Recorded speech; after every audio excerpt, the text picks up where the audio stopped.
পশুদের মাঝে যেমন পিতার পরিচয় খুঁজে পাওয়া যায় না, মানব সমাজের মাঝেও পিতার পরিচয় খুঁজে পাওয়া যাবে। এটাই হলো পৃথিবীতে অনেক বেশি দিবস আবিষ্কারের মূল কারণ। Propose day, rose day, candy day, তারপরে কিস ডে, হাগ ডে, তারপরে বলছে ভ্যালেন্টাইন্স ডে। এবং দেখবেন প্রতিটা ডে দিবসের নামটাকে এমনভাবে ডিজাইন করা হয়েছে যে ক্যান্ডি ডে আপনাকে চকলেট কিনতে হবে, তাহলে চকলেটের বাজার কি? গরম। রোজ ডে আপনাকে গোলাপ দিতে হবে, তাহলে যারা ফ্লাওয়ার্সের বিজনেসম্যান, ফুলের ব্যবসা করে, তাদের বাজার কি? গরম। এরপরে কিস ডে এবং হাগ ডে, এখানে পারফিউম থেকে শুরু করে অন্যান্য বাজারকে গরম করে দেওয়া হয়েছে। কিন্তু সাথে সাথে কি করা হচ্ছে একটু চিন্তা করেন। আজকের যুব সমাজকে যে শিক্ষাটা আমাদের মিডিয়াগুলো প্রদান করছে, ফেসবুক, ইউটিউব, টেলিভিশন এবং রেডিও মিডিয়াগুলো, সমস্ত জায়গায় এটা নিয়ে ব্যাপক চর্চা হচ্ছে, এমনকি কোথাও কোথাও টক শো বসতেছে। তাহলে এটার এত ব্যাপক আলোচনার লক্ষ্য এবং উদ্দেশ্যটা কি? এর আসল উদ্দেশ্য যেমনিভাবে ব্যবসাকে চাঙ্গা করা, এর চাইতেও ভিতরের অন্তর্নিহিত আরেকটা উদ্দেশ্য হলো মুমিন বান্দার অন্তর থেকে আল্লাহর ভালোবাসাকে সরায়া দেওয়া। মুমিন বান্দার অন্তর থেকে আল্লাহর ভালোবাসাকে সরায়া দেওয়া। কিভাবে এটা সম্ভব? কারণ মুমিন যখন প্রতিদিন তার দৈনন্দিন জীবনে নতুন নতুন ব্যস্ততায় ব্যস্ত হয়ে পড়বে, তখন অটোমেটিক্যালি আল্লাহর ব্যাপারে চিন্তা করার সময় কমবে নাকি বাড়বে? অথচ আল্লাহ পাক পবিত্র কোরআনে বলেছেন, ওয়াল্লাযীনা আমানু আশাদ্দু হুব্বাল লিল্লাহ, যারা ঈমানদার তারা আল্লাহকে সবচাইতে বেশি ভালোবাসে। ও যুবক ভাইয়েরা, আমার মুরব্বীরা, গার্ডিয়ান থেকে শুরু করে তরুণ তরুণী, যুবক যুবতী, সবাইকে প্রশ্ন করতে চাই, ভালোবাসা কাকে বলে? যদি এই প্রশ্ন আপনাদেরকে বলে, উত্তর দিতে পারবেন নাকি? বহু কবি সাহিত্যিক ভালোবাসার অনেক সংজ্ঞা দিয়েছে। একদিন আমরা ভালোবাসা নিয়ে আলোচনা করব, কেমন করে মুমিন বান্দার রাসূলকে ভালোবাসবে, আল্লাহকে ভালোবাসবে, আল্লাহর মোহাব্বত তার অন্তরে হাসিল হবে। আল্লাহর ভালোবাসা দিলে বসানোর জন্য আপনাকে তো আমাকে তো আগে ভালোবাসার সংজ্ঞা জানতে হবে। ভালোবাসা কাকে বলে? ভালোবাসার সংজ্ঞা বিখ্যাত বুজুর্গ পীর কামেল শাহ আব্দুল কাদের জিলানী রাহিমাহুল্লাহ তিনি বলেছিলেন, চমৎকার একটি সংজ্ঞা বলেছিলেন। ভালোবাসার সংজ্ঞায় তিনি বলেছেন যে আপনি যাকে ভালোবাসেন তাকে যতই দিবেন, খুব মনোযোগ, আপনি যাকে ভালোবাসেন তাকে যতই দিবেন মনে হবে কিছুই দেন নাই, অনেক কম দিয়েছেন। আর তার কাছ থেকে যতই কম পাবেন মনে হবে অনেক কিছু আপনি পেয়েছেন। সংজ্ঞাটা শুধু শুনলেন, এটার পাওয়ার কি এবং এটার কতটুকু গভীরতা এখনো মনে হয় আপনারা অনুধাবন করতে পারেন নাই। বুঝার জন্য আমি আপনাদেরকে বলি, আমরা কাকে ভালোবাসি? বলেন, আমরা কাকে ভালোবাসি? আল্লাহকে। আমাদেরকে সবচেয়ে বেশি ভালোবাসেন কে? আমাদেরকে সবচেয়ে বেশি ভালোবাসেন কে? আল্লাহ পাক। ইন্নাল্লাহা ইউহিব্বুল মুহসিনিন, আল্লাহ পাক জায়গায় জায়গায় বলেছেন। আল্লাহ পাক মুমিনদেরকে ভালোবাসেন, আল্লাহ পাক মুসলমানদেরকে ভালোবাসেন, আল্লাহ পাক সৎকর্মপরায়ণকারীদেরকে ভালোবাসেন, সৎকর্মশীলদেরকে ভালোবাসেন। কুরআনে আল্লাহ কাদেরকে ভালোবাসেন এই ধরনের 7টা শ্রেণীর কথা রব্বুল আলামিন পবিত্র কোরআনে উল্লেখ করেছেন। দেখেন, আল্লাহ যেহেতু আমাদেরকে ভালোবাসেন, রব্বুল আলামিন আমাদেরকে যতই দেন আল্লাহর কাছে মনে হয় কিছুই দেন নাই। বললেন প্রমাণ কি? একটু ঠান্ডা মাথায় চিন্তা করে দেখেন। আল্লাহ পাক অন্য আয়াতে বলেন, আমাদেরকে ঘুমানোর জন্য এই ছাদের উপর বিশাল আকাশটাকে নির্মাণ করে দিয়েছেন কে? জমিনটাকে বিছানা বানায়া স্থির পাহাড়কে নোঙ্গর করে এই নৌকার মতো ভাসমান, পানির উপর ভাসমান জমিনটাকে স্থির করে বিছানা বানায় দিছেন কে? আল্লাহ পাক। আলাম নাজআলিল আরদা মিহাদা ওয়াল জিবালা আওতাদা ওয়া খালাকনাকুম আজওয়াজা ওয়া জাআলনা নাওমাকুম সুবাতা وجعلنا الليل لباسا وجعلنا النهار معاشا وبنينا فوقكم سبعا شدادا وجعلنا سراجا وهاجا রব্বুল আলামিন পবিত্র কোরআনে বারবার বলেছেন, আসমান দিলাম, জমিন দিলাম, পাহাড় দিলাম, পর্বত দিলাম, বৃক্ষ দিলাম, অক্সিজেন দিলাম, কার্বন ডাই অক্সাইড দিলাম গাছ জিন্দা থাকার জন্য, গাছ থেকে অক্সিজেন দিলাম মানুষ জিন্দা থাকার জন্য, পানি দিলাম মানুষের মাঝে জীবনের প্রবাহকে তরঙ্গায়িত করার জন্য। প্রতিটা জিনিস রব্বুল আলামিন এত দিয়েছেন, এত দিয়েছেন। আল্লাহ পাক অন্য আয়াতে বলেন, وَإِن تَعُدُّوا نِعْمَةَ اللَّهِ لَا تُحْصُوهَا। তোমরা যদি আল্লাহর নিয়ামতকে গুনতে শুরু করো, কশ্চিনকালেও আল্লাহর নিয়ামত গুনে শেষ করা যাবে? আল্লাহর নিয়ামত গুনে শেষ করা যাবে নাকি? যাবে না। আল্লাহ পাকের নিয়ামত কশ্চিনকালেও গুনে শেষ করা যাবে না, কারণ তিনি এমন রহমান, এমন মহান মালিক, যার অপার অনুগ্রহ গুনে শেষ করা যায় না। এত কিছু আল্লাহ পাক দিলেন, কি দেন নাই? আপনার পুরা জীবনটাই আল্লাহর দেওয়া। সুতরাং আমাদের আল্লাহর গোলাম হওয়া ছাড়া বিকল্প কোনো রাস্তা নাই। দিয়েছেন যিনি সব, কেন মানব না তাকে আমি রব? যিনি আমার সমাধান করেন সব, কেন হবেন না তিনি একমাত্র আমার রব, আমার হুকুমদাতা? গভীরভাবে চিন্তা করেন, সেই রব্বুল আলামিন এত কিছু দিলেন, দেওয়ার পর বলতেছেন, কুল মাতাউদ দুনিয়া কলিল। এত কিছু দেওয়ার পর আমার রব বলছেন, দুনিয়ার মধ্যে তোমাকে যা কিছু দিলাম, উপহার, সামগ্রী, উপভোগের বস্তু, উপাদান, এই সমস্ত কিছু যা দিয়েছি তা অতি সামান্য, অতি নগণ্য, অতি অল্প। বান্দা, তোকে আমি কিছুই দেই নাই। ওয়াল আখিরাতু খায়রুল লাকা মিনাল উলা। কিয়ামতের জন্য যেটা রেখে দিয়েছি, আখিরাতের জন্য যেটা জমা করে দিয়েছি, সেটার কোনো হিসাব হতে পারে? তাহলে আল্লাহ সব দিলেন বলতেছেন কিছুই দেই নাই। ভালোবাসার প্রথম সংজ্ঞা, দিবেন অনেক বেশি কিন্তু বলবেন কিছুই দেই নাই। আল্লাহু আকবার। সব কিছু আল্লাহ পাক দিয়া বলতেছেন, বান্দা তোরে কিছুই দেই নাই, সামনে আরো বোনাস আছে। আল্লাহ কি দিয়েছেন সেটা বললে ঘন্টার পর ঘন্টা চলে যাবে। ঠিক আছে, আসুন দ্বিতীয় সংজ্ঞা, যে আমি আল্লাহকে যতই কম দেই না কেন তিনি বলবেন অনেক বেশি। আল্লাহু আকবার। ও প্রিয় বন্ধুরা, আমরা সকাল সন্ধ্যা সুবহানাল্লাহর তাসবিহ পড়ি। বিশ্বনবী মুহাম্মদুর রাসূলুল্লাহ সাল্লাল্লাহু আলাইহি ওয়াসাল্লাম বলেন, একবার কেউ যখন সুবহানাল্লাহ বলে, এই একবার সুবহানাল্লাহ উহুদ পাহাড়ের চাইতো মিজানের পাল্লায় বেশি ভারী হয়ে যাইবে।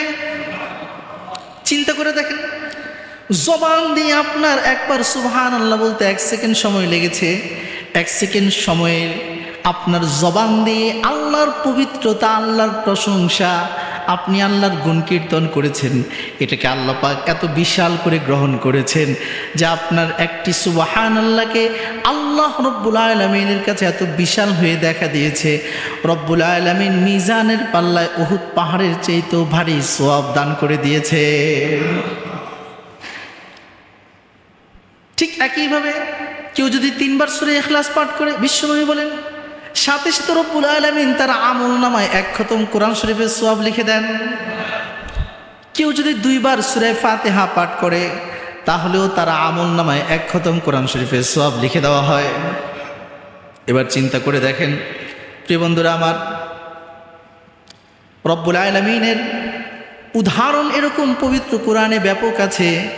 শুধুমাত্র একটা সিজদার কথা বলা হচ্ছে, লা সিজদাতু ওয়াহিদা, একটা সিজদা যদি আল্লাহর জন্য আমরা ভালোবেসে আল্লাহকে সিজদা দিয়ে থাকি, রব্বুল আলামিন বলেন বান্দার ভালোবাসাপূর্ণ একটি সিজদা আমার কাছে এই আসমান জমিনের চাইতেও বেশি দামি হয়ে দেখা দেয়।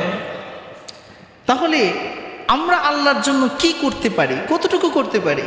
আল্লাহ পাক যে নিয়ামত দিয়েছেন, যে পানি পান করি, এই পানির নিয়ামতের শুকরিয়া আদায় করলে কিয়ামত পর্যন্ত যদি লাগাতার ইবাদত করি তারপরও আদায় করে শেষ করা যাবে না। পানির নিয়ামতের শুকরিয়া আদায় করে শেষ করা যাবে না। তাহলে মিলান এবার, ভালোবাসা কাকে বলে? যিনি ভালোবাসবেন তিনি যতই দিবেন মনে হবে অনেক কিছুই দেন নাই, আর তার কাছ থেকে আমি যতই পাই না কেন, যাই পাই না কেন, যত কমই পাই না কেন, মনে হবে অনেক কিছু পেয়ে গেছি। আল্লাহ পাক তার মুমিন বান্দাকে কত ভালোবাসেন। বলেন বান্দা একবার সুবহানাল্লাহ বললে তোর আমল নামায় এমন একটি বৃক্ষ আমি জান্নাতে লাগাইয়া দিব, যেই গাছ আরবীয় ঘোড়া 500 বছর দৌড়াইয়া সেই গাছের ছায়া শেষ করতে পারবে না।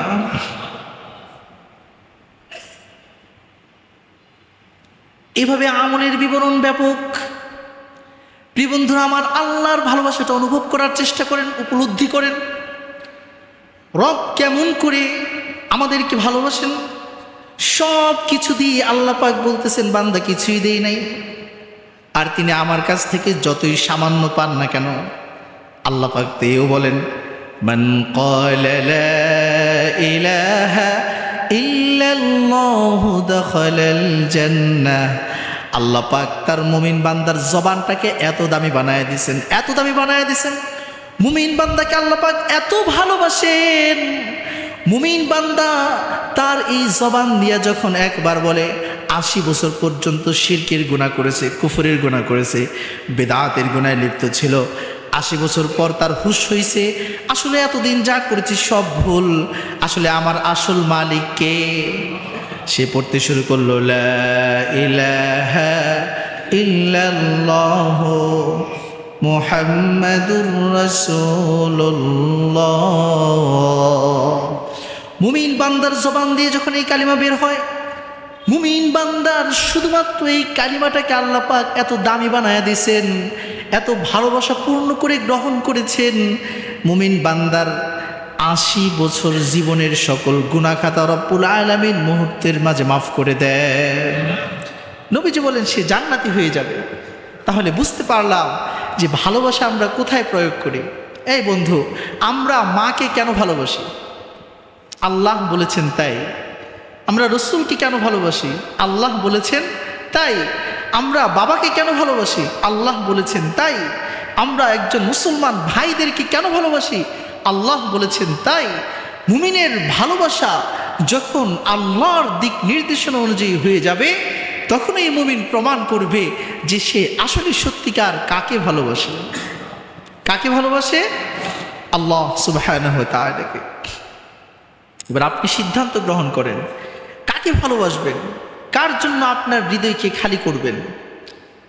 আর মানুষ যখন কাউকে ভালোবাসে, তার প্রশংসা, তার তাসবিহ, তার জিকির করতে তার ভালো লাগে, তার আলোচনা করতে তার ভালো লাগে, তার সাথে কথা বলতে তার ভালো লাগে, তার সাথে সঙ্গ, কিছু সময় ধ্যান একান্তে কাটাতে, মুরাকাবা করতে তার ভালো লাগে। এজন্য আসুন নিজেদেরকে আল্লাহর প্রেমে রঙিন করি। এই দুনিয়ার ভ্যালেন্টাইন্স ডের বিষ বাষ্প থেকে আমাদের সন্তানদেরকে মুক্ত করি, তাদেরকে সঠিক মেসেজ দেই।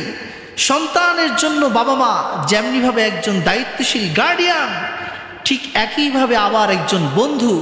কারণ পিতামাতা সন্তানের সাথে বন্ধুসুলভ আচরণ করা ছাড়া সন্তানের জীবনের সকল সমস্যার সমাধান করতে পারবে না।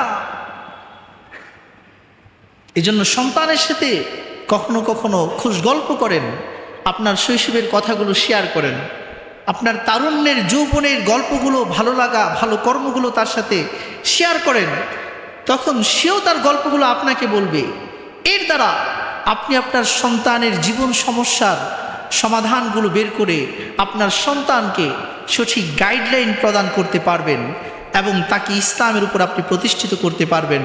এই জন্য বলছিলাম, আজকে এখানে দেখেন যারা এসেছেন 15 বছর বয়সের নিচে কিংবা 15 বছর বয়সের সমপরিমাণ বাচ্চাদেরকে নিয়ে আসছেন কয়জন নিয়ে আসছেন? একটু চিন্তা করেন। ওই যে একজন আসছে ভাই, আরো কয়েকজন আছে, কিছু আছে। কিন্তু উচিত তো ছিল আজকে জুমার দিন, যেহেতু এই শুক্রবার মুসলমানদেরকে খতিব সাহেবগণ পুরো সপ্তাহের দিক নির্দেশনা প্রদান করে থাকে এবং তাদের অন্তরকে, হার্টকে পরিষ্কার করার জন্য কোরআন থেকে সলিউশন, সমাধান প্রদান করে। এজন্য আপনাদের প্রত্যেকের দায়িত্ব ছিল নিজেদের 10 বছরের উপর সকল সন্তানকে মসজিদে নিয়ে আসা। কথা বলেন ঠিক কিনা? বলবেন হুজুর দলিল কি? আসেন দলিল দিয়া দিই। নবীজি কি বলেছেন? মুরু আওলাদাকুম বিসসালাতি ওয়া হুম আবনাউ 7 সিনিন। তোমরা তোমাদের সন্তানদেরকে নামাজের আদেশ করো যখন তাদের বয়স 7 বছর হয়ে যায়। ওয়াদরিবুহুম আলাইহা ওয়া হুম আবনাউ 10 সিনিন। নামাজ না পড়লে পিটাও, মারো যখন তাদের বয়স 10 বছর হয়ে যায়। সন্তানের বয়স যখন 10 বছর হয়ে যায়, বালেগ হোক আর না হোক, 10 বছর বয়সী সন্তান যদি নামাজ না পড়ে তাকে পিটাইতে বলেছেন মুহাম্মাদুর রাসূলুল্লাহ। যেন ভয়ে হলেও সে নামাজ পড়ে। প্রশ্ন হতে পারে হুজুর 14 বছর 15 বছর বয়সে প্রাপ্তবয়স্ক হবে, তাহলে কেন 10 বছর বয়সে তাকে পিটাইতে হবে? প্রিয় বন্ধুরা আমার, নামাজ এটা নিয়মিত কাজ। সন্তান খাবার না খেলে বাঁচবে না মরবে? কথা বলেন, খাবার না খেলে বাঁচবে না মরবে? তাই তো 2 বছর পর্যন্ত মা তার বুকের দুধ খাওয়ায়। 2 বছর কমপ্লিট হওয়ার আগ থেকেই সলিড খাবার খাওয়ানো শুরু করে। কখনো সবজিগুলোকে সিদ্ধ করে, কখনো কলাগুলোকে ফেটায়, কখনো ডিমগুলোকে ফেটিয়ে তারপর সন্তানের মুখে তুলে দেয়। ধীরে ধীরে ভাত দেয়। সন্তান ভাত না খেলে তার দেহ শুকিয়ে যাবে, পুষ্টিহীনতায় রুগ্ন অসুস্থ হয়ে গড়ে উঠবে। এই জন্য আপনি বাবা মা দায়িত্বশীল হয়ে শৈশবকাল থেকে সন্তানের মুখে খাবার তোলার প্র্যাকটিস করতেছেন, যেন সে নিজ হাতে খাবার খেতে পারে। 2 বছর হয়ে গেলে সন্তান যেন খাবারে অভ্যস্ত হয়ে যায়, দুধ ছাড়াইতে পারে। 7 বছর হয়ে গেলে সন্তান যেন নিজে নিজে নিজের সব কাজগুলো, খাবারগুলো যেন প্রতিনিয়ত নিজের হাতে খেতে পারে। এজন্য আপনি দায়িত্বশীলতার সাথে সন্তানকে খাবার খাওয়ান। মানুষের যেই দেহ দেখতেছেন, দেহ ছাড়াও আরেকটা সত্তা আছে। দেহ কিন্তু মানুষ নয়। মানুষ হলো আপনার ভিতরে যে রূহ, সেটা হলো আসল মানুষ। আপনার এলাকার মধ্যে ঘোষণা করা হয় একটি শোক সংবাদ, আজকে আব্দুর রহমান সকালে ইন্তেকাল করেছেন, তিনি আর দুনিয়াতে নাই। অথচ আমরা বাসায় গেলে দেখি তার লাশ এখনো পড়ে আছে। বলা হচ্ছে আব্দুর রহমান দুনিয়াতে নাই, তাহলে গেল কোথায়? লাশ তো এখনো দুনিয়ার মধ্যেই পড়ে আছে। তার জানাজা হবে, কাফন হবে, দাফন হবে, তারপর কবরস্থ করা হবে, কিন্তু বলা হচ্ছে আব্দুর রহমান দুনিয়াতে নাই। ও প্রিয় বন্ধুরা, বুঝে গেল আমরা যেই দেহটাকে মানুষ মনে করি এটা আসল মানুষ নয়। আসল মানুষ হলো আমার রূহ। আসল মানুষ কে? আমার রূহ, আমার আত্মা।